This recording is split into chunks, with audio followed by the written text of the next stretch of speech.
Let's talk about another record that I know is very, very important to both of us. Prefab Sprouts. Yeah. Steve McQueen, still one of the worst band names of all time, sorry, but one of the greatest bands of the whole era. Prefab Sprout, Steve McQueen. Now, interestingly enough, we love Prefab Sprout, don't we? And this is probably their masterpiece. But again, a bit like with the Kate Bush, it's not necessarily my favourite album of theirs, but Yeah. it is the one I'd hold up and say that's the masterpiece.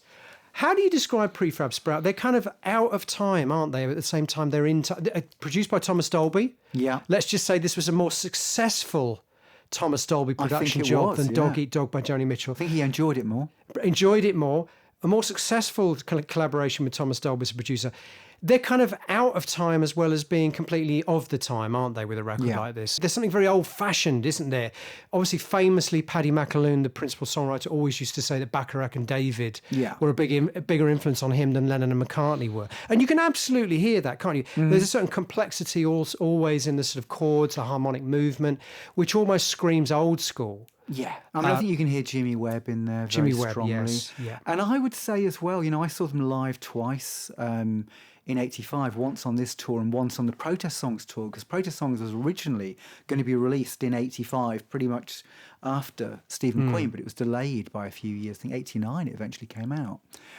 And the one thing I remember thinking is that you're right, they were entirely out of time in that I was reminded of 10cc and Wings. There was a kind of lush, ELO, complex ELO for sure. Yeah. ELO, 10cc, Wings. It was music that at that point was strictly verboten, really unfashionable. Yet because I suppose he could quote Gershwin and earlier songbook writers, they sort of got away with it. This was rarely mentioned in the press. Also, the lyrics are quite canny, quite clever, and quite tongue-in-cheek, aren't they? I think sometimes that would have endeared him to the press more than, say, Jeff Lynne singing about Mr. Blue Sky. Sure, but 10cc were quite tongue-in-cheek. Well, I was going to say, and that would have given them more in common with 10cc. That sort of archness.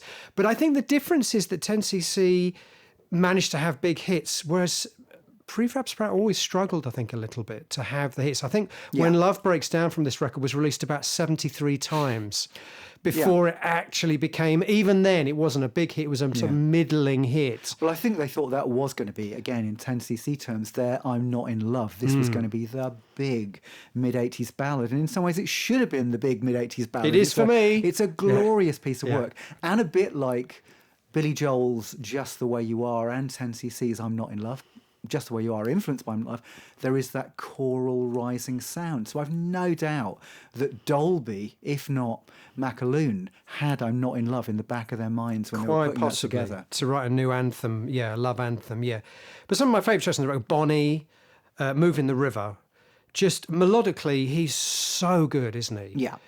These are not, I think that's where the sort of Bacharach and David thing and the Gershwin thing, as you say, comes in.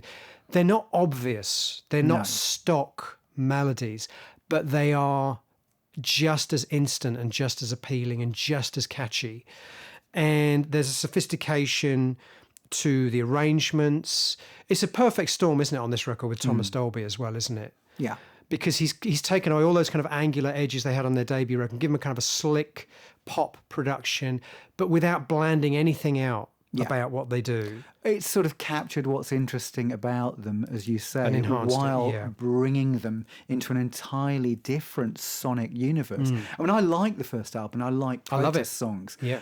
But, Ditto. Protest Songs, in a sense, although it's sonically closer to the first album, compositionally it's closer to Steve McQueen, I think, because the edges in his voice have gone. I mean, this is the thing that, McAloon from this album onwards has the McAloon croon. It's that beautifully soft voice, whereas on Swoon, it's still quite edgy, it's still quite rough on occasion.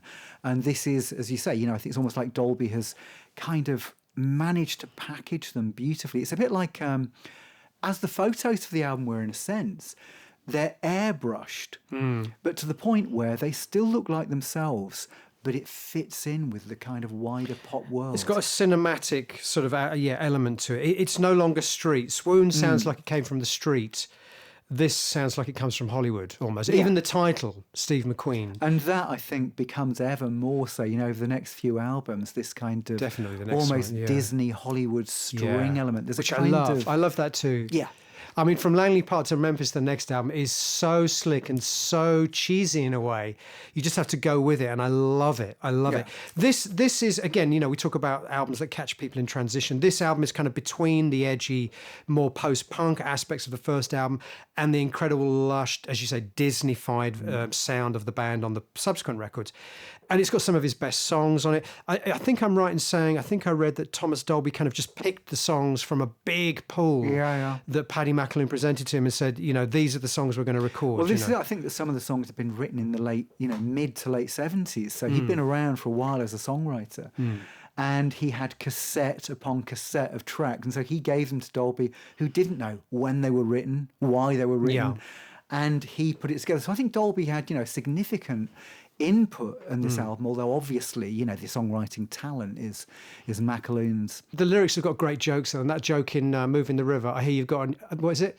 Here you've got a new girlfriend, how's the wife taking it? Yes. They're almost like puns in the lyrics. And I think that's probably what endeared him a lot more to the music press than perhaps, ELO would have never endeared themselves to the music press in a way that he did.